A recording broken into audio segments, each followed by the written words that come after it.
there's that idea of, the angry black man, or an angry black woman, and, what is that? Aren't people entitled to have feelings, have emotions? Just as much as, their white counterparts. They get upset, but it's just the lens of which that is seen. One is seen as, it creates a feeling of empathy, whereas the other creates a feeling of fear. The difference of, oh, what's wrong? Hey, we need to, get you, let's see a counselor, versus, all right, you go to the office. That's the level of tolerance, the level of patience that people have when they think of the black boy, is, as though they are, a man, versus seeing it as, hey, this is the developmental age. How can we work with them to help teach them and help grow them, versus, you commit this wrong, you commit this crime, and so here's your punishment, because that's the way that things work as an adult. But they're not adults, they're kids, they're youth, and so we have to be thinking more in a developmental way, in a school setting especially.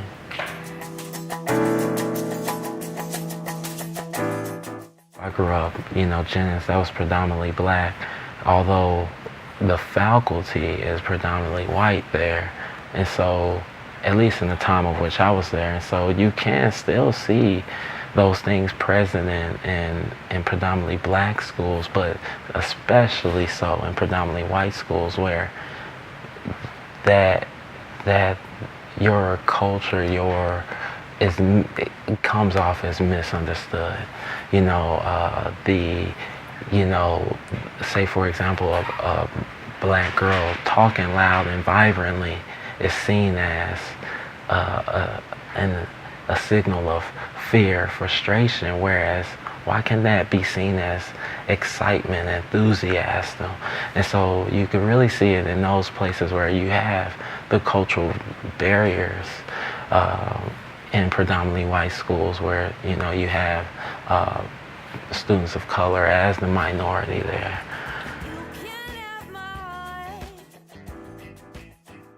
And even as little kids, you see, or you can see how kids are even tracked in the school setting, and not seen as though they are as capable as their white counterparts, but specifically I think around behavior-wise, there's just the less patience and tolerance. But for me, I could really speak to the middle school setting. I believe that middle school age is where you're going from elementary, you're in the middle, right before you're in high school, and that's when you see kids begin to develop that their own personality. You hear parents even say that, this is that middle school age where the kids start acting all weird and crazy, but that is where I think for the black kid in particular in the middle school age, when they begin to develop that way and develop their own consciousness and develop their own personality, it makes people uncomfortable. And that's the age where the development, the patience, the support, the resources have to be just as present for them as it is for the white students in the school settings. And well, once you get to high school, then you just see it escalate and take place to a whole new degree, that where now you're talking about pushing the students out of the school setting, because now they don't feel like this is a place for them. It doesn't feel like it's a safe space, and so you begin to push them out to where now you're talking about dropout levels. It's not just you're not just talking about test scores. Now at this point we're dealing with many layers of students who have not been properly serviced in the school setting.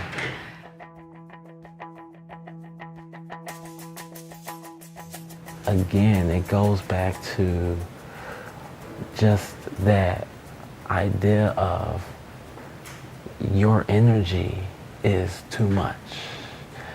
And so now we begin to think, all right, how can we channel that? How can we kind of get a hold of that so that everybody becomes more comfortable, because to have that kind of energy is distracting in the school setting. Whereas, I mean, kids are energetic. They're supposed to be that way. You know, that's how they express themselves. But for the black boys, it's just one more step.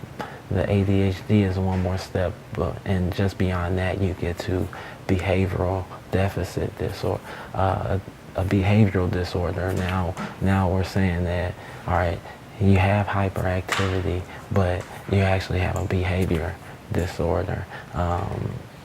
Because you seem to be just always kind of getting into conflicts and things in the school setting amongst the peers. And I believe we have to be really searching, really try to figure out, well, why is that? What is it about this school setting that doesn't seem conducive, that doesn't seem comfortable? I will argue that we have to begin to understand the idea of culturally responsive teaching. We begin to think, how can we teach to and through the students' culture? In that culture, kids, they interact, they engage, they move, and there's a lot of a kinesthetic kind of expression of ways in which kids can learn. And so if we have to begin to, instead of diagnosing our black kids as ADHD, but begin to see how can we use that as an asset in the school setting. Hey, you like to be engaged. How can we look for authentic activities and things within our classrooms that would provide opportunities for that type of learning, that type of displaying of knowledge and understanding, rather than just what we understand as the traditional setting where you're taught to come in and sit down. I mean, you become restless sitting there for so long if you don't get a chance to engage, interact, take a moment to do a brain breaker and talk to the person next to you. Got my first role model when I was a sophomore in high school. This man by the name of Darren Brooks. He would tell me, hey, you need to get your mind off them girls and get your head in them books. And he also told me the importance of the GPA and GPA being the grade point average. And I wasn't doing too bad at that time as a freshman, sophomore. Those were my the years that I didn't do as well. But once he told me that and began to teach me about the value of that, that's when I began to focus. And by the time I graduated, I may have graduated close to a 3.0. I know that I wasn't exactly there, but that was the goal. At least a 3.0 is what he told me.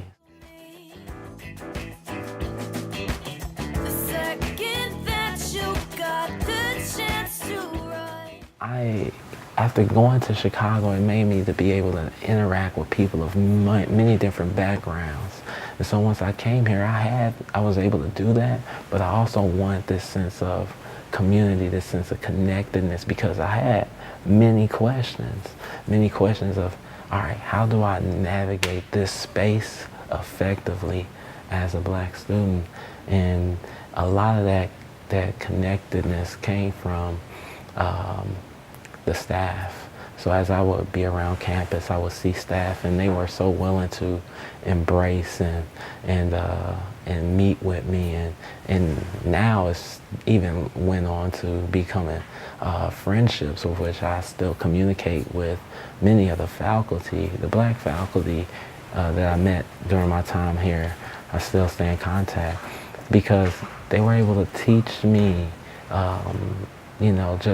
just general questions of dress, like, all right, should I dress more business? Is it okay for me to dress how I am now, like urban, casual? And I began to see them do it, so it began to teach me, hey, embrace this. No, it is okay. And So having that community, having this type of black space where you can have this outlets to ask those questions, where you could get an authentic response, where they probably have experiences that they could share, that a white person just could not offer. It was a good resource for me when I came here. I was a part of a lab that was known as the Race and Opportunity Lab. And in there, it was a strong minority dominance. Not just black students, but even people of different minorities were even present. And that became also a solace, a community of which, I was able to feel that connection and look forward to coming to school. I think without that, you feel out of place, and it can be hard to survive in a setting when you feel like you're having to do it by yourself.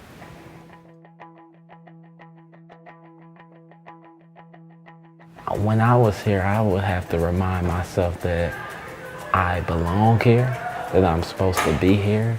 I know that I recognize this as a competitive university and an elite university at that. And so if you're here, you're here because you belong. And so I would encourage a student to not forget that. But then two, it is also anything worth having is worth working hard for, and it's going to come with some of those challenges, some of those failures, and those are just opportunities to learn. But it can feel really difficult once for me, for example, when I was, a student, I was on scholarship, I had to maintain a 3.0. It was challenging, when I had that in the back of my mind, like, hey, I gotta do well, I gotta succeed. And for me, I began to just bottle that in. I didn't tell anybody. I wasn't connected, like I said, especially at the beginning. And so once I got at least 4 months in, around November is when I began to have these adverse health effects. I started with this irritable bowel syndrome that developed, and then it progressed into being this tingliness and numbness in my hands and my feet, and that would escalate into being these migraines that I would have. And I believe that it really was attributed to the fact that I did not get the help that I needed. And so my encouragement to the student would be to get connected, to seek help. If you don't have a friend, if you don't have a community in that class that you can maybe start to work with, then try to build that. If you don't have that, then go seek the counseling center. There's some places to get started and to get plugged in.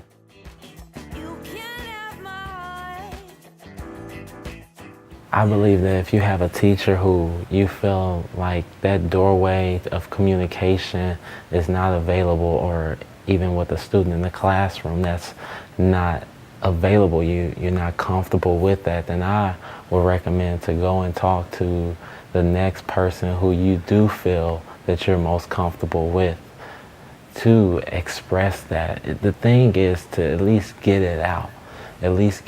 Because you don't have, yes, you didn't do well, but you don't have to just move along about it as though it didn't hurt, as though it's not rocking your confidence. You gotta have that person in your corner that you can turn to, and they may not even be on the campus. Maybe they're a phone call away, but I would really recommend to do that, and do it soon. Don't wait.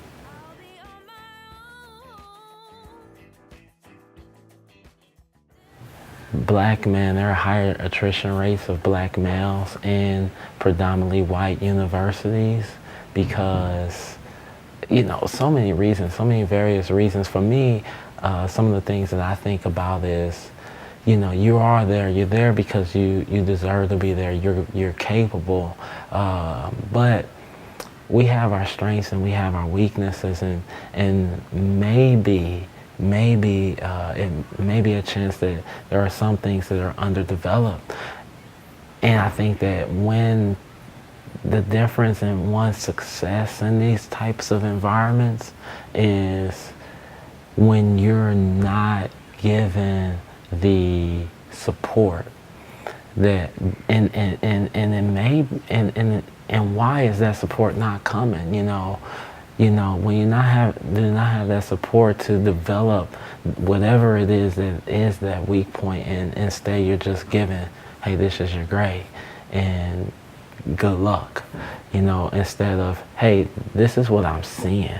I think that's the difference with a concerned teacher, a teacher who is looking at their students beyond just a number, but looking at their students as human beings. And when you begin to see, hey, this is what I'm seeing, your writing is underdeveloped and it's no fault of your own, but I would like to work with you so that we could get that better, to get that where it needs to be.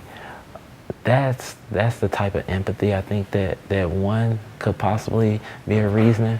But then other reasons are just feeling out of place, that lack of confidence.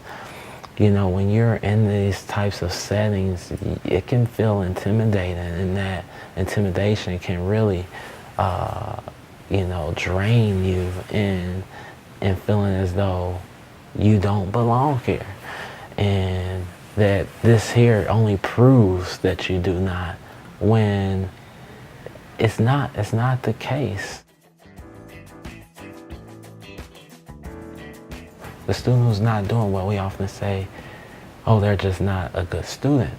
Whereas maybe there are other needs that are not being met, that are not being serviced, and that they're having to spend their time focusing on and not being able to give it totally to the classroom setting at times. And so even just that social work kind of presence in the school could also, I believe, end up leading to a higher graduation rate. It's difficult though. It's so many reasons, I feel like.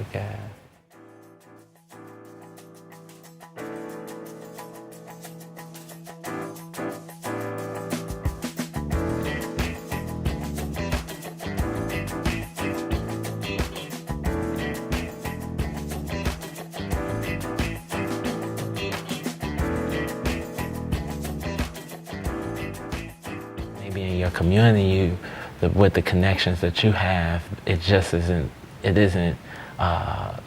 going to be able to provide that support that you need.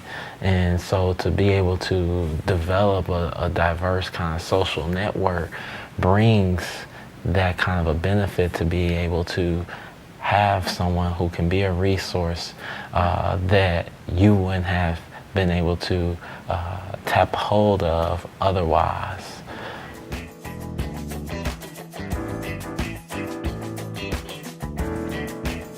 When you're, interacting with someone who may have more of a network, someone who, just has something that you admire, I believe that it can feel, like a humbling process to go and reach out. And often it's sort of in a way, I don't see it as being, say, selfish, although it can sort of come off that way. But I do believe in being genuine, just going in a sense of just acknowledging that you see that this person has this skill, and it's something that you are trying to develop yourself, and that you just want to see if maybe that person can work with you. I believe that's the same thing that leaders do. You know, every good leader knows that, hey, they have their strengths, but what makes them really good leaders is when they can identify their weaknesses and develop a team of people who can support them in the ways that they know that they are not the strongest. And so that's the same thing as you think about a social network, is that you got to develop a social network, a mix of people who look like you but then are also different, because it just provides you more connections to be able to navigate through life and through school, and then also through some of the challenges that you will find yourself in. You know the people in your life who you can turn to for encouragement, and then you know the people who to turn to when you know, hey, I just need you to be upfront and honest with me. And so it's just kind of developing that type of community around yourself.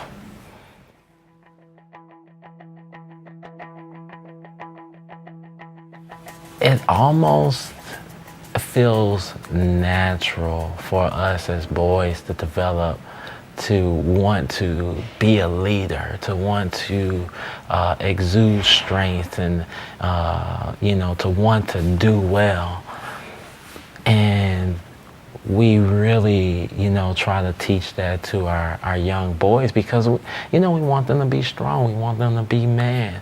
And it's understandable, when you say, hey, don't cry, or, it's just as like saying, don't smile, because when you feel like you smile, then you're showing your cards too much. And what I mean by that is that you don't want people to see your weak side. You try to cover it up, and in fear that then it will give them some sort of control over you.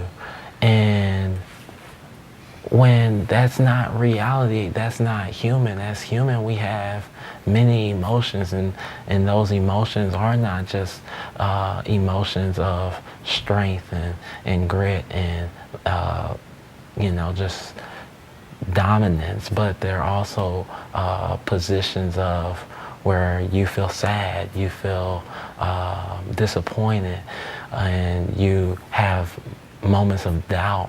And to be able to tap into that and to express that is only going to make you even stronger as a person and as a leader.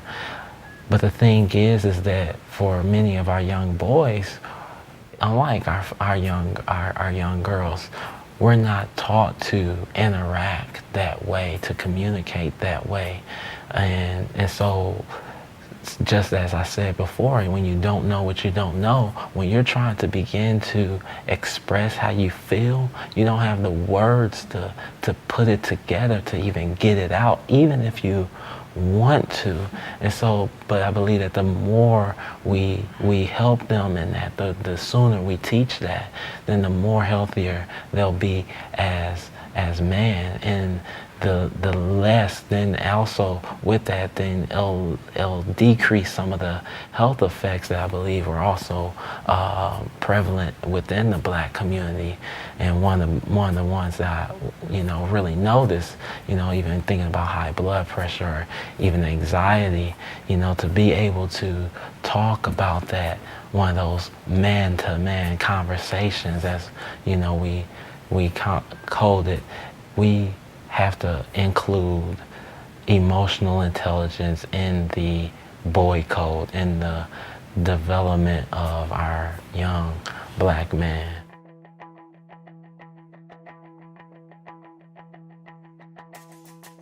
To a degree, you do have to be decisive about who you reveal certain things to.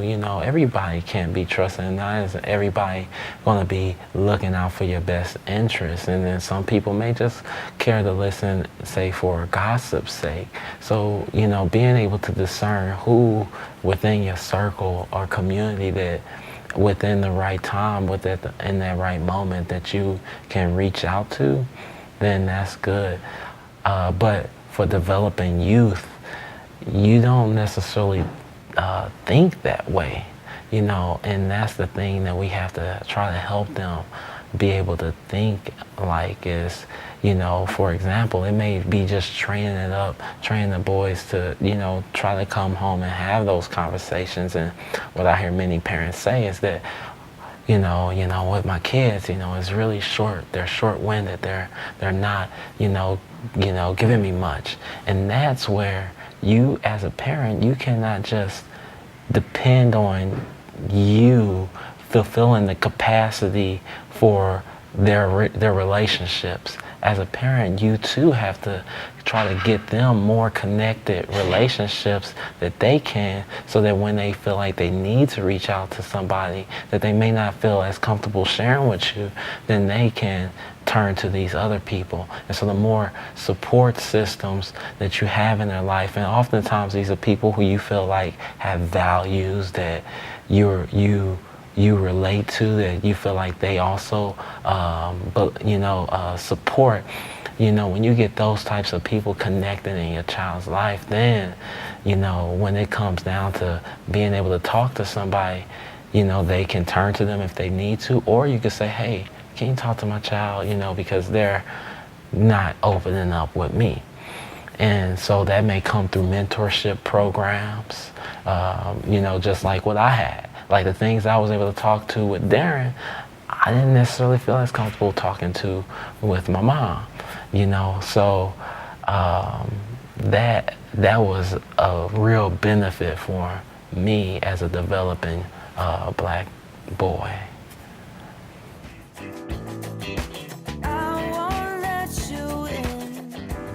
The more we're proactive about confronting conversations that are difficult, and teaching our kids that, hey, there is a reality of which people do not have the best intentions for you, and they may overstep their boundaries, the more we could have that conversation, expose them to what it is, so that when they see it, they can sound the alarm, and teaching them how to, then the better that child will be, and then you could at least be at peace knowing that, hey, you've at least taught them, you've at least exposed them to it. Now they're going to be their own person, and we have to learn to let that happen, let that go. But you can be assured that you, as a parent, as a mentor, as a teacher, gave them what they needed to protect them from those things, and that's what it is. That's what's needed. That's what's necessary. But if we try to turn a blind eye, it doesn't stop whatever dangers or whatever stigmas or whatever lies from moving forward. So we got to get ahead of it. Someone who is constantly and eager to just want to see our youth have access and opportunity just as anyone else, and specifically, with our black boys and girls, I identify with the struggle of not seeing school as, for me, it was like, it wasn't even cool to be smart, and I was caught up in so many other things. But when I was able to connect with another black male who was able to expand my thinking and allow me to see things differently, then I recognized that there were opportunities out there available to me that I didn't know had I not, been exposed to them. So who Curtis is, I'm someone who is trying to create more opportunity for our youth, and so that they can go and live that whatever kind of fulfilling lifestyle it may mean for them. However, though, I recognize that there are barriers and things that we have to get through in order to get to that point. And so I am seeking to want to understand those things, but then also share that understanding that I gain with others. So as I learn, you learn.